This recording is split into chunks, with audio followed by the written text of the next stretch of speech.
सा गांव था जहां ज्यादातर लोग मजदूरी करके अपना पेट पालते थे। उसी गांव के किनारे एक टूटी फूटी झोपड़ी में रघु नाम का एक गरीब मजदूर अपनी पत्नी गीता के साथ रहता था। रघु दिन भर मेहनत करता, लेकिन किस्मत जैसे उससे नाराज थी। जितना कमाता उससे ज्यादा खर्च हो जाता। कई बार तो हालात ऐसे हो जाते कि दोनों को आधा पेट खाना खाकर ही सोना पड़ता। उस दिन भी झोपड़ी के अंदर सन्नाटा था। चूल्हे में राख पड़ी थी और बर्तन खाली थे। गीता ने गुस्से और दुख से भरी नजरों से रघु की तरफ देखा। रघु, कब तक ऐसे ही चलेगा? हर दिन वही कहानी। सुबह जाते हो, शाम को थके लौटते हो, लेकिन घर में कुछ बदलता ही नहीं। क्या हमारी किस्मत में बस यही लिखा है? गीता, मैं पूरी कोशिश करता हूँ। सुबह से शाम तक ईंट ढोता हूँ, खेत में काम करता हूँ, जो मिलता है वही करता हूँ, लेकिन मजदूरी इतनी कम है कि कुछ बचता ही नहीं। कोशिश से पेट नहीं भरता रघु। पड़ोस के मोहन को देखो, उसने शहर जाकर काम ढूंढ लिया। अब उसका घर देखो, पक्का मकान बन रहा है। और एक हम हैं, जहाँ चूल्हा भी हफ्ते में 2 बार जलता है। रघु चुप हो गया। उसे अपनी पत्नी की बात बुरी नहीं लगी, क्योंकि वो सच कह रही थी, लेकिन उसके पास कोई रास्ता भी नहीं था। ठीक है गीता, अगर तुम्हें लगता है कि गांव में कुछ नहीं होगा, तो मैं कल शहर जाऊंगा। जो भी काम मिलेगा कर लूंगा। मैं बस इतना चाहती हूँ कि हम डर के बिना सो सकें। मुझे अमीरी नहीं चाहिए, बस इतना कि खाली बर्तन देखकर दिल ना टूटे। अगली सुबह रघु जल्दी उठ गया। बिना कुछ खाए वो शहर की तरफ निकल पड़ा। रास्ता लंबा था और धूप तेज। चलते चलते वो थक गया और एक पुराने पीपल के पेड़ के नीचे बैठ गया। तभी उसने देखा, सामने एक बूढ़ा आदमी भारी बोरी उठाने की कोशिश कर रहा था, लेकिन बार बार गिर जा रहा था। बाबा, आप रहने दीजिए, ये बोरी मैं उठा देता हूँ। बेटा, तुम खुद थके लग रहे हो, क्यों मेरी मदद कर रहे हो? मदद करने के लिए अमीर होना जरूरी नहीं होता। आप दीजिए, मैं पहुंचा देता हूँ। रघु ने भारी बोरी उठाई और बूढ़े आदमी के साथ चल पड़ा। थोड़ी दूर पर एक छोटी सी झोपड़ी थी। उसने बोरी अंदर रख दी। बेटा, मेरे पास तुम्हें देने के लिए कुछ नहीं है, लेकिन तुम्हारी दया ने मेरा दिल खुश कर दिया। तुम बताओ, तुम इतने उदास क्यों हो? बाबा, मैं गरीब मजदूर हूँ। दिन रात मेहनत करता हूँ, फिर भी घर में खाने को नहीं होता। बस यही चिंता है। बूढ़ा आदमी मुस्कुराया। उसकी आंखों में एक अजीब चमक थी। अगर तुम्हें मौका मिले तो तुम क्या मांगोगे? धन, सुख या आराम? मैं बस इतना चाहता हूँ कि मेरी मेहनत बेकार न जाए। बूढ़ा आदमी कुछ देर सोचता रहा। फिर उसने झोपड़ी के अंदर से 3 पुरानी चीजें निकाली। एक पुराना हथौड़ा, एक लकड़ी का छोटा स्टूल और एक फटा हुआ कपड़े का थैला। ये 3 चीजें मैं तुम्हें देता हूँ, लेकिन ये साधारण नहीं है। इनका उपयोग समझदारी से करना। बाबा, ये तो बहुत पुरानी लग रही हैं। इनसे क्या होगा? सुनो, ये हथौड़ा जो भी पकड़ेगा वो तब तक मारता रहेगा जब तक तुम उसे रोकने को न कहो। ये स्टूल जिस पर कोई बैठ जाएगा वो तुम्हारी अनुमति के बिना उठ नहीं पाएगा। और ये थैला, इसमें जो भी डालोगे वो तुम्हारी इच्छा के बिना बाहर नहीं आएगा। रघु हैरान रह गया। उसे समझ नहीं आ रहा था कि ये मजाक है या सच। बाबा, ये सब मुझे क्यों दे रहे हैं? क्योंकि तुमने बिना सोचे मेरी मदद की। याद रखना, ये चीजें तुम्हारी किस्मत बदल सकती हैं, लेकिन गलत इस्तेमाल किया तो मुसीबत भी बन सकती हैं। रघु ने तीनों चीजें ले ली और धन्यवाद कहा। जब वो पीछे मुड़ा तो बूढ़ा आदमी कहीं दिखाई नहीं दिया, जैसे वो हवा में गायब हो गया हो। रघु ने सोचा, शायद वो कोई साधारण आदमी नहीं था, लेकिन उसे अभी भी यकीन नहीं था। शाम तक वो घर पहुंच गया। गीता ने उसके हाथ में पुरानी चीजें देखी और हैरान रह गई। ये क्या उठा लाए? मैंने तुम्हें काम ढूंढने भेजा था, कबाड़ लाने नहीं। गीता, ये साधारण चीजें नहीं है, एक बूढ़े आदमी ने दी है। उसने कहा ये जादुई है। रघु, अब तुम सपने देखने लगे हो, हमें खाने को नहीं है और तुम जादू की बातें कर रहे हो। रघु चुप हो गया, लेकिन उसके मन में विश्वास था कि ये चीजें कुछ खास हैं। उसे बस सही वक्त का इंतजार था। रात गहरी हो चुकी थी, लेकिन रघु की आंखों में नींद नहीं थी। झोपड़ी के कोने में रखी तीनों चीजें उसे बार बार अपनी ओर खींच रही थीं। पुराना हथौड़ा, लकड़ी का स्टूल और कपड़े का थैला। गीता सो चुकी थी, मगर रघु सोच में डूबा हुआ था कि आखिर इन चीजों का इस्तेमाल कब और कैसे किया जाए। सुबह सूरज निकलते ही रघु, कल भी तुम खाली हाथ लौटे, आज क्या करेंगे? घर में एक मुट्ठी आटा भी नहीं बचा। गीता, तुम चिंता मत करो। आज मैं गांव के साहूकार हरिराम के यहाँ काम मांगने जाऊंगा। शायद कोई मजदूरी मिल जाए। वो घमंडी साहूकार, वो तो गरीबों को देखकर मुंह फेर लेता है। कोशिश करने में क्या जाता है? अगर काम मिल गया तो कुछ तो बदलेगा। रघु ने तीनों चीजों को कपड़े में बांधा और साहूकार के बड़े हवेली की तरफ चल पड़ा। हवेली गांव की सबसे बड़ी इमारत थी। ऊंची दीवारें, बड़ा दरवाजा और अंदर कई नौकर। दरवाजे पर पहुंचते ही चौकीदार ने उसे रोक लिया। कहाँ जा रहे हो? यहाँ ऐसे ही कोई अंदर नहीं जा सकता। भाई, मुझे साहूकार जी से मिलना है, काम मांगना है। काम? यहाँ काम करने वालों की कमी नहीं है, चलो हटो। तभी अंदर से मोटा और घमंडी आदमी बाहर आया। वही साहूकार हरिराम था। उसके चेहरे पर घमंड साफ झलक रहा था। क्या शोर मचा रखा है? मालिक, ये मजदूर काम मांगने आया है। तुम लोग भी अजीब हो, हर दिन कोई न कोई भीख मांगने आ जाता है। क्या नाम है तुम्हारा? मेरा नाम रघु है मालिक। मैं मेहनती आदमी हूँ, जो काम देंगे कर लूंगा। मेहनत? सब यही कहते हैं। अगर इतना ही मेहनती होते तो गरीब क्यों होते? ठीक है, अगर इतना ही काम करना है तो ये पत्थरों का ढेर देख रहे हो, इन्हें तोड़कर बराबर कर दो। शाम तक काम पूरा हुआ तो कुछ पैसे मिलेंगे, नहीं तो खाली जाओगे। पत्थरों का ढेर बहुत बड़ा था। रघु समझ गया कि ये जानबूझकर मुश्किल काम दिया गया है, लेकिन उसने हामी भर दी। रघु ने अपना पुराना हथौड़ा निकाला। उसे बूढ़े आदमी की बात याद आई। उसने सोचा, क्यों ना आज इसे आजमाया जाए, लेकिन वो सीधे इस्तेमाल नहीं करना चाहता था। कुछ देर बाद साहूकार पास आया और हंसने लगा। क्या हुआ? हाथ कांप रहे हैं? ये काम तुम्हारे बस का नहीं है। मालिक, आप तो बहुत ताकतवर लगते हैं। एक बार ये हथौड़ा पकड़ कर दिखाइए ना, कैसे पत्थर तोड़ते हैं। मुझे सिखाएगा तू? अच्छा दे इधर, मैं दिखाता हूं कैसे काम करते हैं।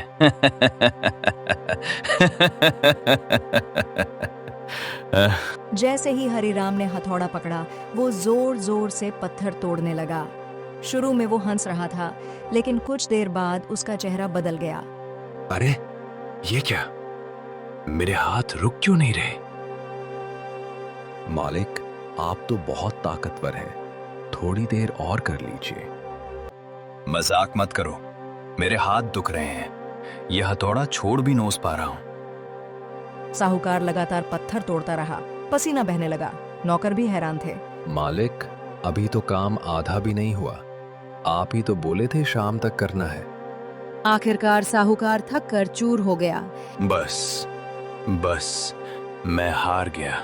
इसे रोक दे, मैं तुझे पैसे दूंगा। ठीक है मालिक, अगर आप वादा करें कि आगे से गरीबों का मजाक नहीं उड़ाएंगे। वादा करता हूं, बस रोक दे। साहूकार ने मजबूरी में रघु को अच्छे पैसे दिए। रघु खुशी खुशी घर लौट आया।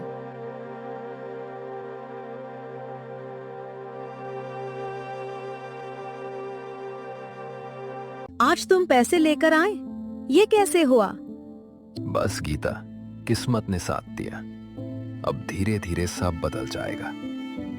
गीता को यकीन तो नहीं हुआ, लेकिन उसके चेहरे पर हल्की मुस्कान आ गई। रघु समझ गया था कि ये तीनों चीजें उसकी जिंदगी बदलने वाली हैं और अभी तो ये शुरुआत थी। साहूकार हरिराम को सबक सिखाने के बाद रघु की जिंदगी में थोड़ा बदलाव आने लगा था। अब घर में 2 वक्त का खाना बनने लगा था और गीता के चेहरे पर भी पहले जैसी चिंता नहीं रहती थी। लेकिन रघु जानता था कि ये शुरुआत है, अभी उसे बहुत आगे जाना है। दूसरी तरफ साहूकार हरिराम अंदर ही अंदर जल रहा था। उसे यकीन हो गया था कि रघु के पास कोई रहस्यमय ताकत है। एक मामूली मजदूर ने मुझे सबके सामने शर्मिंदा कर दिया। जरूर उसके पास कोई चाल है, मुझे पता लगाना होगा। साहूकार ने अपने नौकरों को रघु पर नजर रखने का आदेश दिया। 2 दिन बाद एक नौकर ने आकर खबर दी।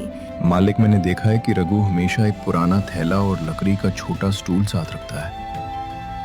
वो उन्हें बहुत संभाल कर रखता है। जरूर इन्हीं में कुछ राज है। अगर ये चीजें मेरे हाथ लग जाएं, तो मैं उससे भी ज्यादा। उधर रघु अपनी झोपड़ी के बाहर बैठा सोच रहा था कि अब आगे क्या करना चाहिए। तभी गीता उसके पास आई। रघु, अब जब थोड़ा पैसा आने लगा है तो क्यों ना हम कुछ छोटा काम शुरू करें, जैसे अनाज खरीद कर बेचना या कोई दुकान खोलना। सोच तो अच्छा है गीता, लेकिन अभी हमारे पास इतना पैसा नहीं है और मैं जल्दबाजी नहीं करना चाहता। लेकिन हमेशा मजदूरी करते रहोगे तो जिंदगी ऐसे ही निकल जाएगी। रघु सोच में पड़ गया। तभी दूर से साहूकार हरिराम आता दिखाई दिया। उसके चेहरे पर नकली मुस्कान थी। अरे रघु भाई, कैसे हो? सुना है अब तुम्हारी किस्मत बदल रही है। जी मालिक, बस भगवान की कृपा है। मैं तुमसे नाराज नहीं हूं। उस दिन जो हुआ उसे भूल जाओ। मैं तो तुम्हारी मदद करना चाहता हूं। गीता को ये बात अजीब लगी। उसने रघु की तरफ देखा। साहूकार जी, आप हमारी मदद क्यों करना चाहते हैं? क्योंकि मैं समझ गया हूं कि मेहनती लोगों को मौका देना चाहिए। देखो, मैं एक नया गोदाम बना रहा हूं। अगर तुम चाहो तो वहां काम कर सकते हो।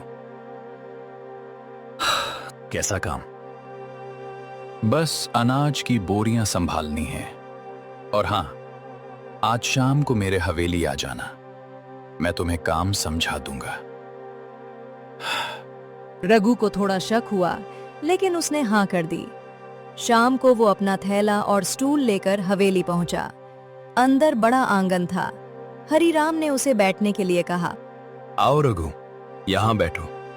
पहले आराम कर लो, फिर काम की बात करेंगे। रघु ने सोचा कि मौका अच्छा है। उसने अपना लकड़ी का स्टूल आगे रखा। मालिक, आप बैठिए, मैं खड़ा ही ठीक हूँ। नहीं नहीं, तुम बैठो। मालिक, आप इतने बड़े आदमी हैं, आप बैठेंगे तो मुझे अच्छा लगेगा। साहूकार ने बिना सोचे स्टूल पर बैठ गया। बैठते ही उसे आराम महसूस हुआ। अरे, ये तो काफी मजबूत स्टूल है। जी मालिक, बहुत खास है। कुछ देर बाद हरिराम उठने लगा, लेकिन वो उठ नहीं पाया। ये क्या? मैं उठ क्यों नहीं पा रहा? मालिक, आराम से बैठिए ना, अभी तो बात शुरू हुई है। रघु, मजाक मत करो, मुझे उठना है। मालिक, आपने मुझे काम देने बुलाया था। पहले काम की शर्त तय कर लेते हैं। तू मुझे फंसा रहा है? मुझे अभी के अभी उठा दे। हरिराम की आवाज ऊंची होने लगी। नौकर दौड़ कर आए, लेकिन कोई उसे उठाने में सफल नहीं हुआ। मालिक, लगता है ये स्टूल से चिपक गए हैं। चुप रहो रघु, ये सब तुम्हारी चाल है। मालिक, मैं बस इतना चाहता हूँ कि आप गरीबों का हक ना मारे, गांव के लोगों से ब्याज कम ले। ठीक है, मैं मानता हूं, बस मुझे उठा दे। और जो आपने लोगों की जमीन छीनी है वो वापस करेंगे। हाँ, सब वापस करूंगा, बस मुझे छुड़ा। रघु ने मुस्कुराते हुए कहा। अब आप उठ सकते हैं। तुरंत हरिराम स्टूल से अलग हो गया। वो हांफते हुए खड़ा हुआ। उसके चेहरे पर गुस्सा और डर दोनों थे। रघु, तू बहुत चालाक है, लेकिन याद रखना, ये खेल ज्यादा दिन नहीं चलेगा। मालिक, मैं सिर्फ न्याय चाहता हूँ। रघु घर लौट आया। गीता ने उसकी बात सुनी और पहली बार गर्व से मुस्कुराई। आज तुमने सही किया, अब गांव वाले भी तुम्हारा सम्मान करेंगे। रघु को एहसास हुआ कि ये अजीब वरदान सिर्फ उसकी किस्मत ही नहीं, पूरे गांव की तकदीर बदल सकते हैं। लेकिन उसे अंदाजा नहीं था कि साहूकार हरिराम अब पहले से ज्यादा खतरनाक योजना बना रहा था। साहूकार हरिराम को दूसरी बार भी बेइज्जती झेलनी पड़ी थी। पहले हथौड़े से मजदूरी करवानी पड़ी, फिर लकड़ी के स्टूल से बंधकर सबके सामने वादा करना पड़ा। बाहर से वो शांत दिख रहा था, लेकिन अंदर ही अंदर उसका अहंकार जल रहा था। उसे लगने लगा था कि अगर उसने जल्द कुछ नहीं किया तो गांव में उसकी इज्जत खत्म हो जाएगी।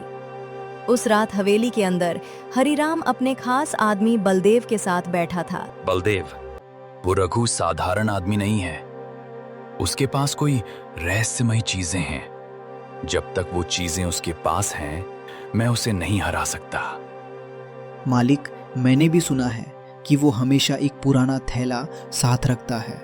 शायद वही असली राज हो। हाँ, और मुझे वही चाहिए। अगर वो थैला मेरे हाथ लग गया तो मैं उसे हमेशा के लिए खत्म कर दूंगा। तो क्या योजना है मालिक? हम उसे लालच देंगे। मैं उसे साझेदारी का प्रस्ताव दूंगा। जब वो हवेली आएगा, हम चाल चलेंगे। अगली सुबह हरिराम खुद रघु के घर पहुंच गया। गीता दरवाजे पर थी। इतने बड़े आदमी को देखकर वो चौंक गई। साहूकार जी, आप यहाँ? मैं रघु से मिलने आया हूँ। रघु बाहर आया। उसने हरिराम के चेहरे पर अजीब मुस्कान देखी। मालिक, आज कैसे आना हुआ? रघु, मैंने बहुत सोचा। तुम मेहनती और समझदार हो। मैं चाहता हूं कि हम दोनों मिलकर अनाज का व्यापार करें। हाँ, मैं पूंजी दूंगा, तुम काम संभालना। मुनाफा आधा आधा। गीता की आंखों में उम्मीद चमक उठी, लेकिन रघु अभी भी सतर्क था। मैंने तुम्हारी काबिलियत देखी है। ऐसे आदमी के साथ काम करना फायदा देता है। आज शाम हवेली आओ, हम सौदा तय करेंगे। हरिराम चला गया। गीता उत्साहित थी। रघु, ये मौका अच्छा है। अगर व्यापार शुरू हो गया तो हमारी जिंदगी बदल जाएगी। गीता, मुझे इस पर भरोसा नहीं है। वो आदमी चालाक है। लेकिन हर मौका शक से नहीं खोते। सावधान रहना, पर जाओ जरूर। शाम को रघु अपना थैला साथ लेकर हवेली पहुंचा। अंदर पहले से ही मेज पर मिठाइयाँ और फल रखे थे। हरिराम ने बड़े अपनापन से स्वागत किया। आओ रघु, बैठो। आज हम नई शुरुआत करेंगे। जी मालिक, पहले थोड़ा खाना खा लो। धन्यवाद, लेकिन पहले काम की बात कर लें। ठीक है, मैं चाहता हूं कि तुम कल से गोदाम संभालो। ये थैला क्या है तुम्हारे पास? बस मालिक, मेरा सामान है। दिखाओ तो सही, शायद व्यापार में काम आ जाए। रघु समझ गया कि हरिराम की नजर थैले पर है। उसने मुस्कुराते हुए थैला मेज पर रखा। मालिक, ये बहुत खास थैला है। इसमें जो रखो सुरक्षित रहता है। अच्छा, तो मेरी ये सोने की अंगूठी इसमें रखकर दिखाओ। जैसी आपकी इच्छा। रघु ने अंगूठी थैले में डाल दी। हरिराम ने हाथ डालकर निकालने की कोशिश की, लेकिन अंगूठी बाहर नहीं आई। अरे, ये क्या? मेरी अंगूठी कहाँ गई? मालिक, मैंने कहा था ना, ये खास है। जल्दी निकालो इसे। अबरी निकाल दूंगा, लेकिन पहले एक बात। कौन सी बात? आप गांव वालों से ज्यादा ब्याज लेना बंद करेंगे। फिर वही बात। और जो लोग कर्ज नहीं चुका पाए, उनकी जमीन वापस करेंगे। रघु, तू मुझे मजबूर कर रहा है।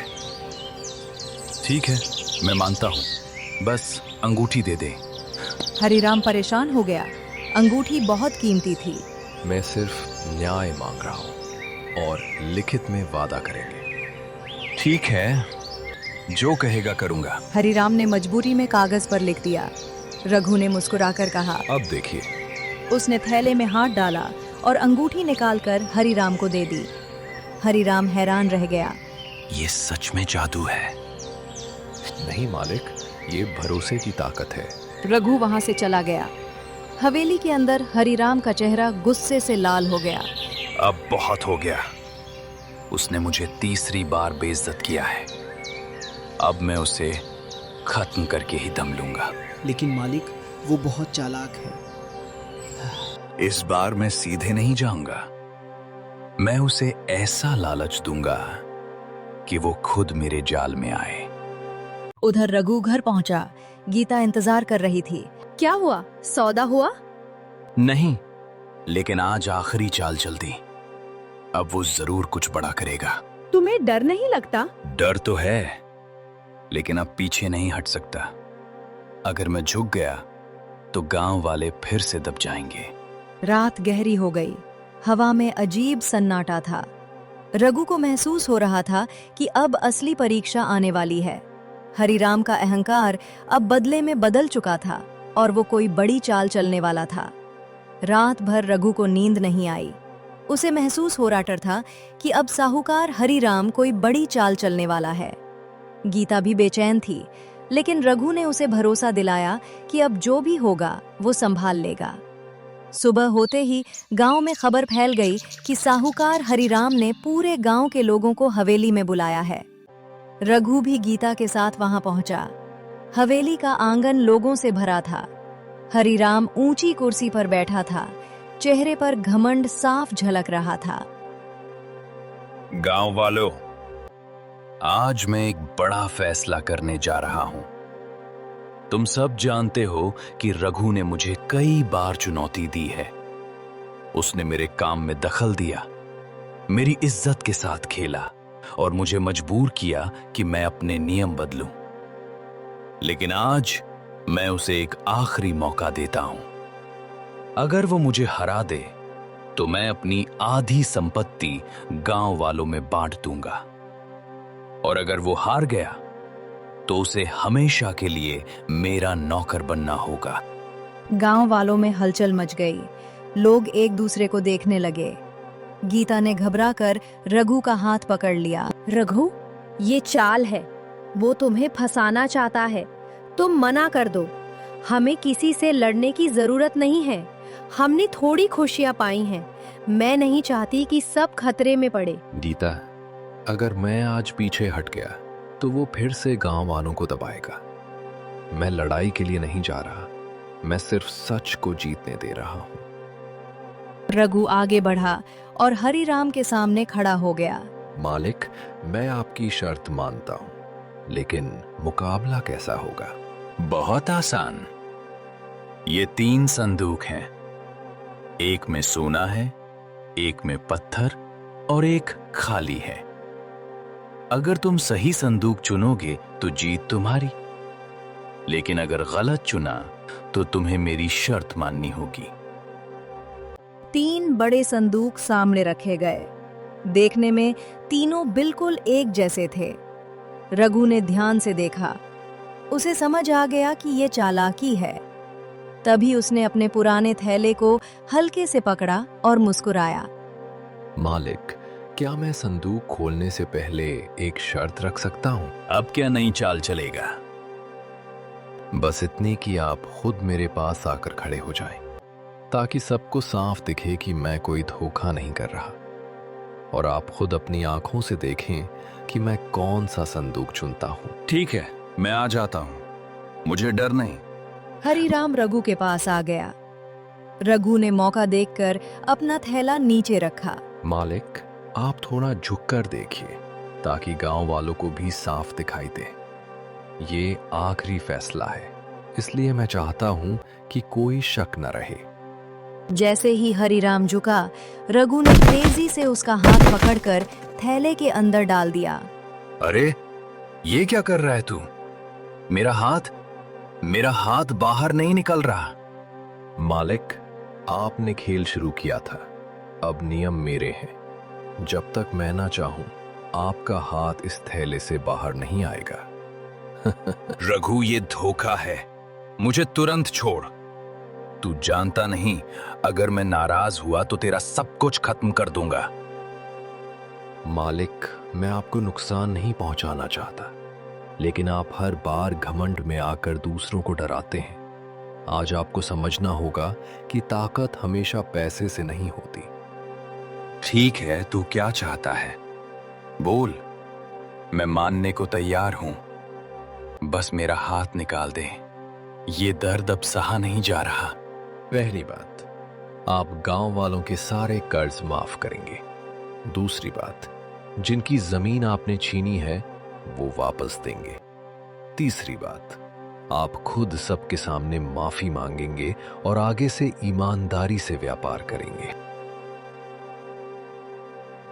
ये बहुत बड़ी शर्त है। मैं सब कुछ कैसे छोड़ दूं? मेरी इज्जत, मेरा नाम, सब खत्म हो जाएगा। मालिक, इज्जत डर से नहीं विश्वास से मिलती है। आपने सालों तक लोगों को डराया है, आज उन्हें राहत दीजिए, वही आपकी असली जीत होगी। हरिराम ने चारों तरफ देखा। गांव वालों की आंखों में उम्मीद थी। आखिरकार उसका घमंड टूट गया। ठीक है रघु, मैं मानता हूं।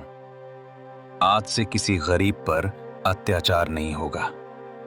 मैं सबके कर्ज माफ करता हूं और जमीन लौटाता हूं। बस मुझे इस थैले से आजाद कर दे। मैं वादा करता हूं कि अब नया जीवन शुरू करूंगा। रघु ने मुस्कुराते हुए कहा, अगर आपका वादा सच्चा है तो आप आजाद हैं। उसने थैले से हरिराम का हाथ बाहर निकाल दिया। हरिराम पीछे हट गया, थका हुआ लेकिन शांत। पहली बार उसके चेहरे पर घमंड की जगह विनम्रता थी। रघु, आज तूने मुझे हरा कर नहीं, मुझे बदल कर जीता है। मैंने हमेशा पैसे को सबसे बड़ी ताकत समझा, लेकिन तूने दिखा दिया कि समझदारी और सच्चाई उससे बड़ी होती है। आज से मैं तेरे साथ मिलकर गांव को बेहतर बनाऊंगा। रघु, आज सच में हमारी किस्मत बदल गई। तुमने सिर्फ हमारे लिए नहीं, पूरे गांव के लिए लड़ाई लड़ी। मुझे तुम पर गर्व है। तुमने बिना लड़ाई किए सबको जीत लिया। गीता, ये जीत मेरी नहीं, सबकी है। अगर हम एक दूसरे का साथ दें तो कोई भी मुश्किल बड़ी नहीं रहती। उस दिन के बाद चंदनपुर गांव बदल गया। हरिराम ने अपना वादा निभाया, कर्ज माफ हुए, जमीन वापस मिली और लोगों ने मिलकर काम शुरू किया। रघु को सब सम्मान देने लगे, लेकिन रघु ने कभी घमंड नहीं किया। उसने वही पुरानी झोपड़ी ठीक कर ली और साधारण जीवन जीता रहा। धीरे धीरे गांव समृद्ध होने लगा। लोग कहते थे कि एक गरीब मजदूर ने अपनी समझदारी से सबकी तकदीर बदल दी। गीता के चेहरे पर अब हमेशा मुस्कान रहती थी और इस तरह एक गरीब मजदूर का विचित्र भाग्य सिर्फ उसकी जिंदगी ही नहीं, पूरे गांव की कहानी बदल गया।